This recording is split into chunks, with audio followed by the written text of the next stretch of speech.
So last time together, we were thinking through what the church actually is in its essence, that it's related to the gospel as the people of God, the body of Christ, the temple of the Spirit. Now, this time we want to think through, if that's what the church is, then how does the church function in reality? What sort of essential components make up the church in its functions overall in its life? So let's start with the obvious. Churches are led.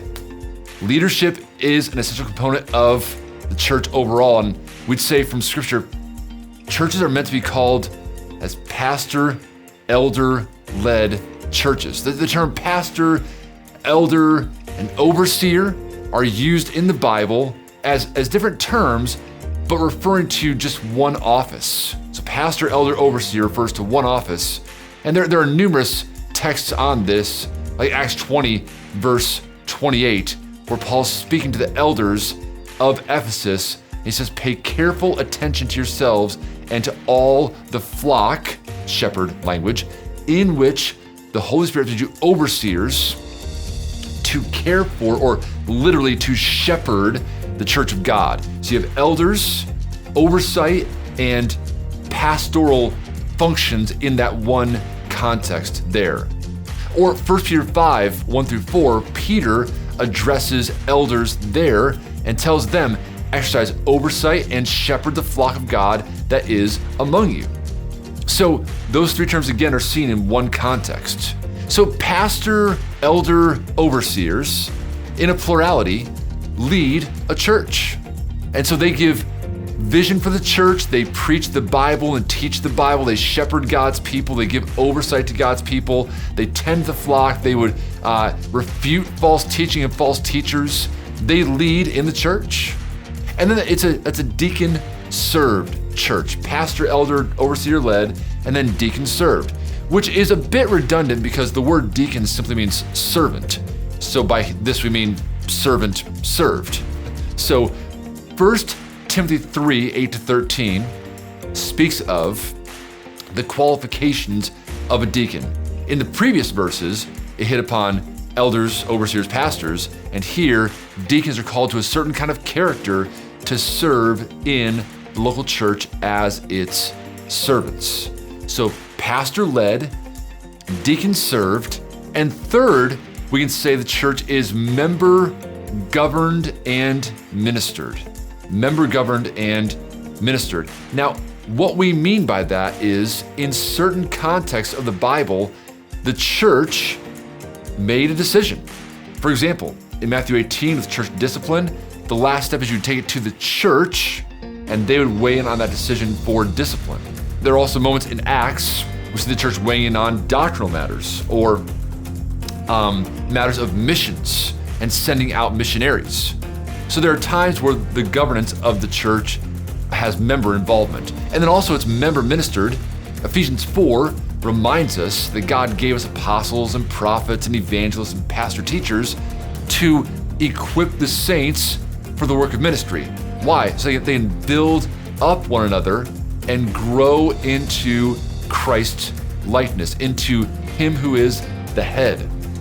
So members are ministering to one another as they're equipped by their leadership in that way. So it's, again, pastor, elder, overseer led, it's deacon served, and then members help to govern and also minister within the church. And this is a great time to say, if you're not presently a pastor or a deacon, there's still room for you to be involved in your church in governance at some level and in ministry.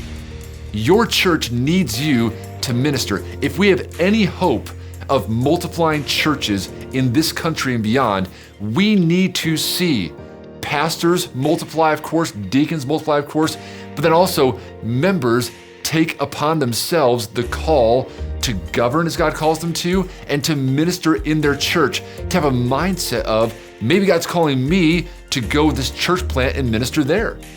That's how we're gonna see multiplication, friends. It's not easy, it costs, it's change, it's new.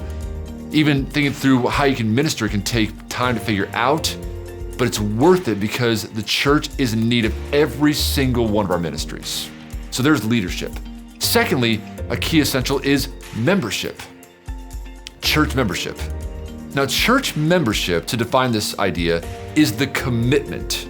It's a commitment between an individual and a local church to oversee and be overseen in their discipleship. So just to break this down as well, discipleship is helping others faithfully follow Jesus. Now, with that being said, membership is then this covenant commitment between a church and someone else to say, okay, I'm going to join with you all, which means I want you to oversee me in my growth in Christ likeness, and I covenant to oversee you all in your growth in Christ likeness. That's what it means to join in membership. And a lot of times people question membership. They ask, is it even biblical? And I would say it is biblical. Read 1 Corinthians 12, for example. But also, it's not just about voting or being on some ministry team. The core of membership is the oversight of one another's discipleship.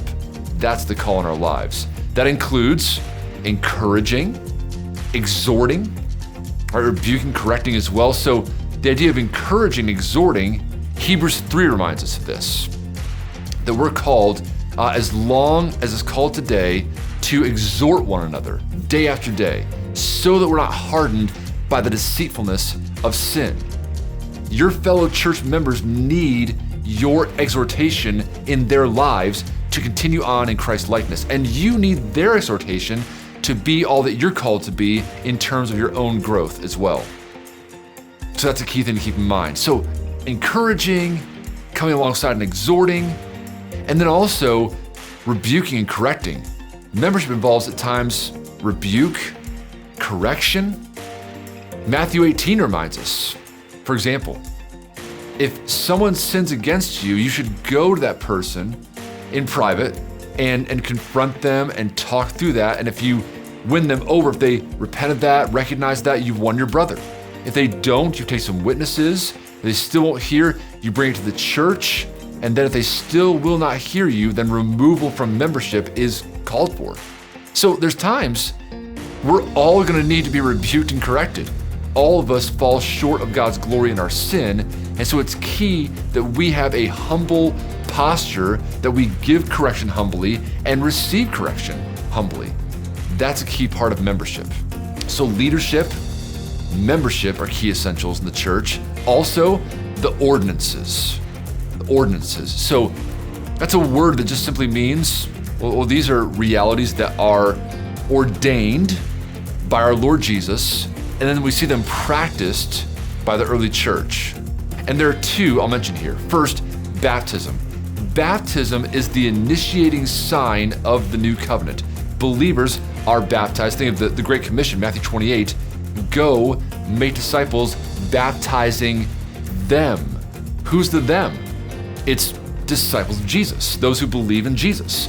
So baptism is a immersion of a believer in water that signifies I've died to the old life, I'm raised to newness of life, and I'm joining with this new covenant community, a people whose sins are forgiven by their faith in Christ. That's baptism. Then the Lord's Supper. The Lord's Supper is, you might say, the renewing sign of the new covenant. If baptism is the initiating sign of the new covenant, in terms of like a wedding, for example, the Lord's Supper is the renewal of the vows of the new covenant. That's the idea we see there. So the Lord's Supper is a celebration of bread and this cup to remind us of Jesus' death on our behalf. So baptism reminds of the newness of life, and the Lord's Supper reminds us of the means of that newness of life, namely the death of our Lord Jesus.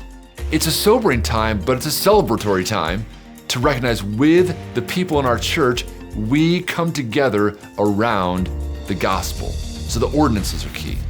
Also, it's key to recognize we are on mission together. That's an essential for the church. The mission of the church is key. The mission is to go into the world and make disciples by declaring the gospel of Jesus Christ in the power of the Spirit and gathering these disciples into churches to worship the Lord, to obey His commands, and be sent back out on mission to the glory of God the Father. It's that whole gathering believers and scattering to see more believers made. That's the idea. We come in to be equipped, empowered, strengthened, exhorted, and go out on mission to make him known.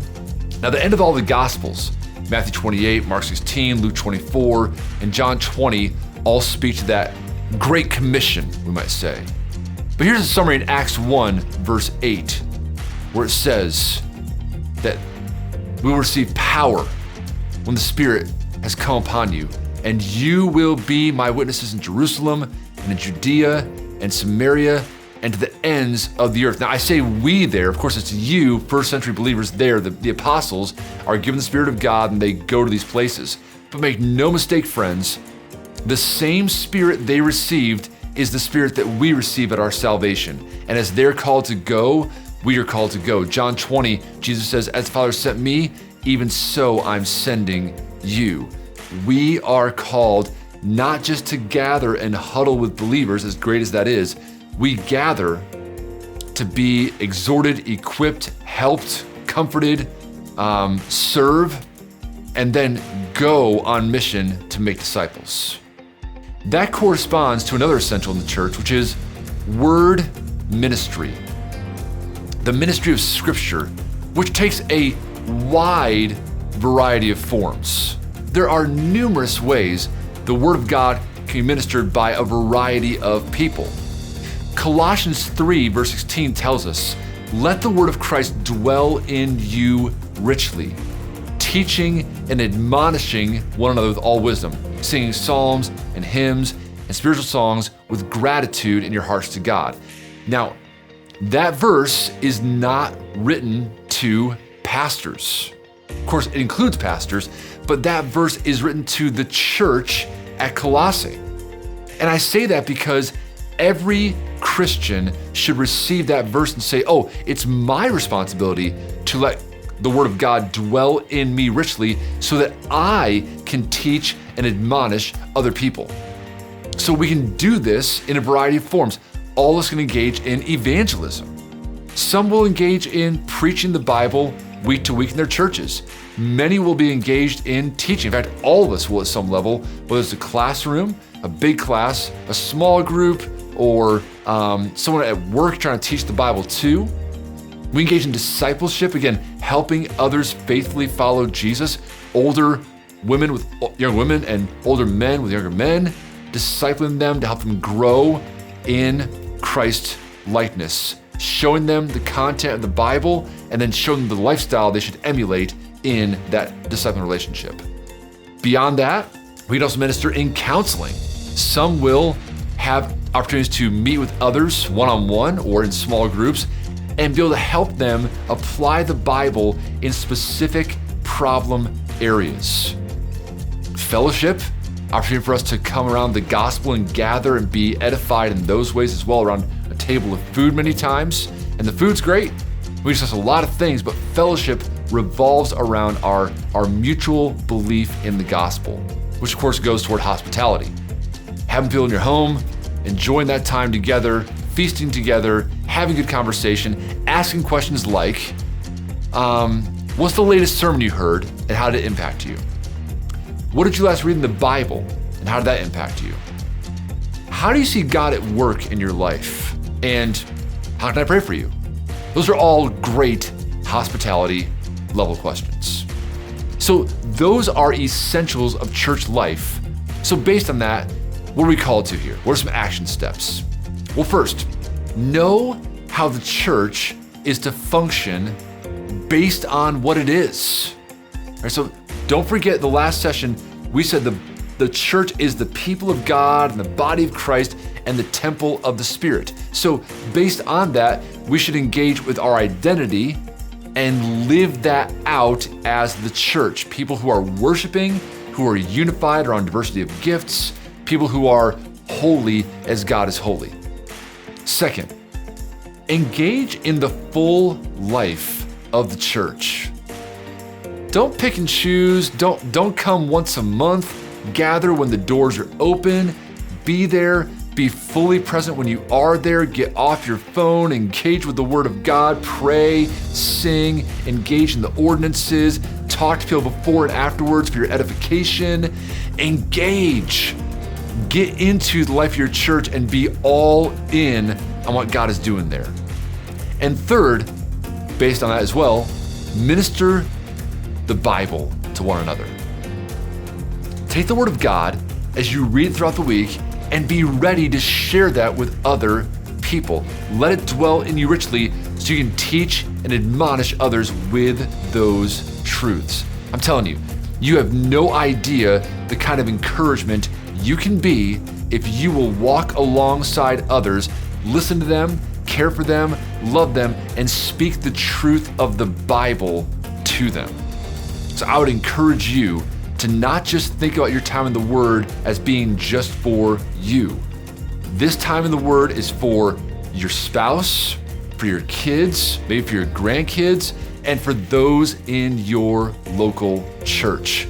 So minister the Word of God to one another. These are essentials of the church based on what the church is. It's our call to embrace these things and submit to them as good from God's Word. And as we do, we'll see healthy churches thrive and multiply.